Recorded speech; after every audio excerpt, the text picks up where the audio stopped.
Outsourcing কর্মচারীরা নিয়মতান্ত্রিক ভাবে আন্দোলন করছেন, এর আগেও আন্দোলন করেছেন। সরকার, এই অন্তর্বর্তী সরকারই তাদের জন্য একটি নীতিমালা তৈরি করেছেন। সেই নীতিমালার একটা বিষয় হচ্ছে যে সংশ্লিষ্ট প্রতিষ্ঠানের অনুমতি ছাড়া কাউকে ছাঁটাই করা যাবে না। কিন্তু আমরা দেখতে পাচ্ছি গত কয়েক মাসে অনেককেই ছাঁটাই করার উদ্যোগ নেওয়া হচ্ছে অথবা ছাঁটাই করা হচ্ছে, বেতন ঠিক মতো দেওয়া হচ্ছে।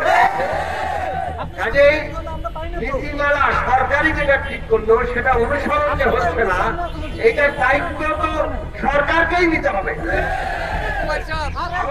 কর্মচারী ভাই বোনেরা তারা বেতন না পেয়ে তাহলে সংসার চালানো কঠিন হচ্ছে, অনেকে ছাঁটাই হয়ে যাচ্ছেন।